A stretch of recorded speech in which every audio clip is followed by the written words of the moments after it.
Bonjour à tous. Salut mes petits convinés. Merci de nous retrouver pour cet épisode 2 de Conviné en cuisine. Alors on est toujours là, au domaine Eiffel, conviné en cuisine, entre cave et cuisine d'ailleurs. N'hésitez pas à mettre des commentaires, à nous suivre sur nos pages Instagram et nos chaînes YouTube. Et dites-nous si vous avez réussi à reproduire ces accords mets-vins à la maison. Voilà. D'ailleurs, j'y pense. N'hésitez pas à proposer des prochaines recettes, des choses que vous voulez apprendre ou des techniques de cuisson. N'ayez pas honte, on a les oreilles grandes ouvertes. Et on peut faire des petits focus au gré de vos envies. D'ailleurs, aujourd'hui, Julien, c'est quoi comme recette? On va faire appel à la main innocente. Tu vas choisir, Neil. C'est moi l'innocent? C'est toi l'innocent. Alors, qu'est-ce que tu vas nous piocher aujourd'hui? Même principe que sur l'épisode 1, il faudra l'assumer. Ouais. Alors, nous tombons sur le risotto de Saint-Jacques et le poulet de Bresse. Oh! Alors, risotto de Saint-Jacques, d'ailleurs, c'est toi l'italien. Ah, tu fais rêver sur le papier. Poulet de Bresse, on a encore un petit honneur là d'ailleurs pour mon El Papo della Gastronomia Francesca. On attend bon pas. Il est très bon. Encore un hommage à Paul Bocuse, voilà, c'était une de ses volailles favorites. C'est là où j'ai réussi et j'ai appris le bonheur de pouvoir apprendre les différentes techniques de cuisson là-dessus. Donc je suis très honoreux de pouvoir vous démontrer comment le faire. C'est un produit de haute qualité qui a grandi dans la région de Bresse, évidemment, élevé pendant 4 mois au grain et au lait. Voilà. C'était la question que je me posais. Pourquoi poulet de Bresse? Mais tu viens d'y répondre. Alors, il y a toute une identification derrière cette volaille. Il est bagué, il y a un numéro de série qui prouve d'où est-ce qu'il vient, etc. D'accord. Mais sa chair est incroyable. C'est un Donc poulet très qui contrôlé. est ferme, très ferme, très savoureux, ultra contrôlé évidemment. Le poulet n'est pas forcément donné, mais je vous garantis que vous n'aurez jamais goûté un poulet aussi savoureux. Tout de suite, le poulet et risotto au Saint-Jacques. Alors, donc là, je malaxe mes citrons et les clémentines. Alors, pourquoi tu malaxes les citrons? Mais c'est pour commencer à casser les pulpes à l'intérieur. Et là, j'y glisse. Ouh. J'y glisse. À Lyon, on parle comme ça. Tu y mets, tu y glisses, voilà. Donc du coup, c'est pour aromatiser mon poulet de l'intérieur et clémentine. Et clémentine. Ouais, j'adore les notes d'agrumes. Tu finis de brûler quoi là, les petites plumes restantes? Exactement. Donc comme ça, on n'aura pas de poils entre les dents. Je mets un coup de chauffe. Hein. Je sais pas non, vraiment, c'est pour ça raffermit la peau et en plus, ça enlève les petites plumes restantes. Là, massage au beurre. Beaucoup d'amour, frère. Je vois ça. Beaucoup d'amour. Je le malaxe, le poulet. Là. Donc bien sûr, des deux côtés. Hein. Et évidemment, je le retourne, je lui donne de l'amour. Entre les muscles, tu as vu? C'est presque un massage. C'est kinésithérapeute. Là. Voilà, on va le refaire revivre, notre petit poulet. Très bien, alors là, donc, je pense que... Les clémentines et le citron, c'était vraiment pour donner un peu de goût de l'intérieur. En fait, si tu veux, l'évaporation du jus va rendre le poulet encore plus savoureux. Ça va éviter qu'il sèche au sein du four. Beaucoup plus tendre, moins sec. Exactement. Donc là, on va passer sur les oignons et les échalotes que l'on va ciseler pour pouvoir créer notre risotto. Le but oignon rouge. Oignon rouge, ouais. Oignon rouge, mais j'en ai mis dans le poulet aussi des oignons rouges d'ailleurs. Très bien. Vous pouvez garnir votre poulet avec tous les aromates que vous avez, évidemment, c'est selon les goûts. Là, j'ai quadrillé des petites aubergines que je vais faire poêler d'ailleurs à la poêle. Très beau quadrillage, hein, cela dit en passant. Ouais, alors ça c'est pour une homogénéité de cuisson. Les aromates rentrent au cœur du produit. Ok. Et au-delà de ça, ça amène un côté très esthétique, je trouve, sur les aubergines. Voilà. Et très graphique. Graphique, esthétique, design. Donc on les retourne, tu fais la même chose de l'autre côté, exactement. Donc je les coupe pas à travers, je les incise. Pour le risotto, du coup, je fais nacrer le grain de riz après avoir fait suer mes échalotes et mes oignons.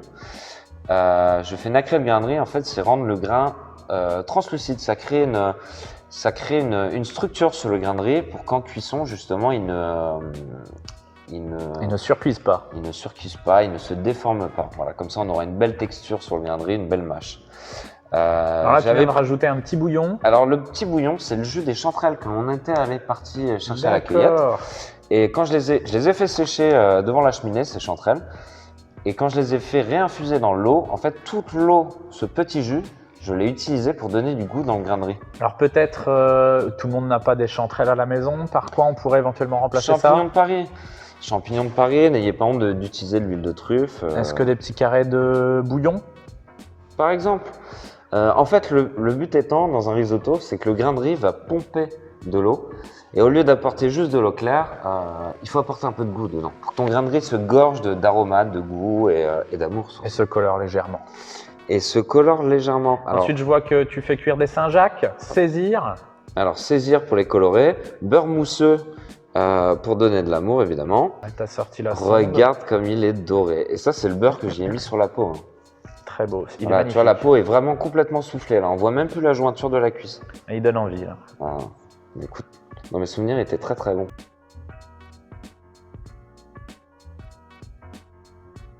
Du coup, Rochemoine en 2009, en bio bien entendu. Ok. Hop, 2009 millésime très très solaire. Donc c'est des équilibres qu'on n'a pas l'habitude de croiser. On a un petit peu moins de tension au nez et on a une robe qui est beaucoup plus dorée, dû au fait que la vigne a eu un très gros stress hydrique. Comme elle a eu un très gros stress hydrique, elle a manqué d'eau. Elle avait des raisins qui étaient ultra mûrs, qui commençaient à flétrir par manque d'eau en fait, d'apport à travers les pluies. Et ce qui a concentré en fait et en alcool et en matière la totalité du millésime 2009. Et qui le rend beaucoup plus gras, beaucoup plus rond et au nez et en bouche. Et on a toujours cette finale ramenée et par le chenin et par le fait qu'on trouve des roches métamorphiques dans le sol à la Rochemoine qui en fin de bouche te ramène une vraie pointe d'acidité, une vraie tension pour éviter d'avoir, je dirais, une fin de bouche trop molle. Qu'est-ce qu'on est censé manger avec ça? Alors tout ce qui est viande blanche fonctionne très bien, les accords avec le fromage, on a tendance à les faire avec le rouge, mais au final sur ce type de blanc, aussi bien les comtés affinés que les chèvres frais, Ok. tout ça Regarde, fonctionne tout à très fait très dans le bien. mille, là. Ben ouais, on est bien. Bon, on va goûter ça. Chill ma Colle. poulette.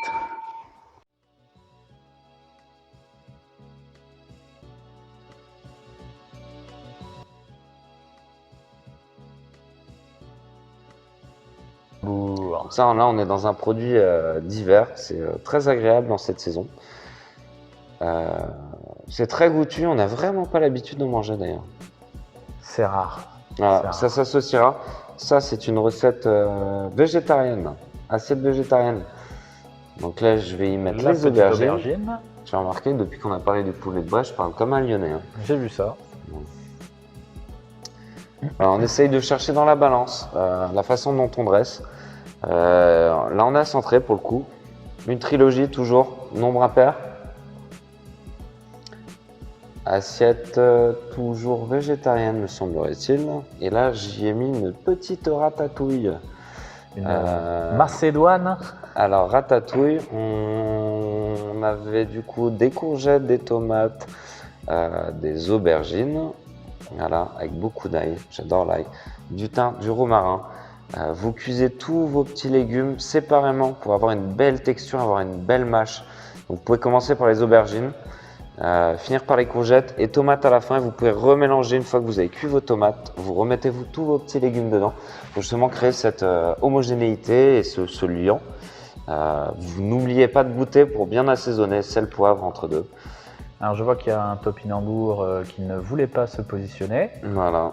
Mais il a glissé, mais regarde, il est resté. Il est resté. Et donc c'était pour servir en tant que side dish pour le poulet de Bresse. Alors petit focus, je vois la Rochemoine en 2010. Un grand coup de cœur là. Donc Rochemoine en 2010, c'est l'accord vin parfait parce qu'il va fonctionner aussi bien sur les Saint-Jacques que sur le poulet. Alors Rochemoine en 2010 dans la Loire, millésime très complet, grand millésime de garde. Sur les équilibres en termes de Rochemoine, on est sur des grosses minéralités, Ok. des temps de garde très longs. C'est pour ça qu'on est sur un millésime décalé, donc 2010 alors qu'on est aujourd'hui en 2021.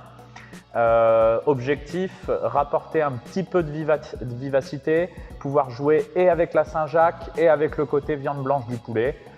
Si possible, ouverture 10-15 minutes au préalable du repas, carafer si vous en avez l'occasion. Et j'espère que cet accord vous plaira autant qu'à nous. Les petites assiettes de présentation, c'est des différents exemples d'assiettes que vous pouvez dresser. Quand vous avez le luxe d'avoir plein de mises en place comme ça, lâchez-vous sur les plats. Vous n'êtes pas obligé de tout présenter séparément, etc. C'est toujours agréable d'avoir un amalgame de plein de produits différents que vous pouvez mélanger.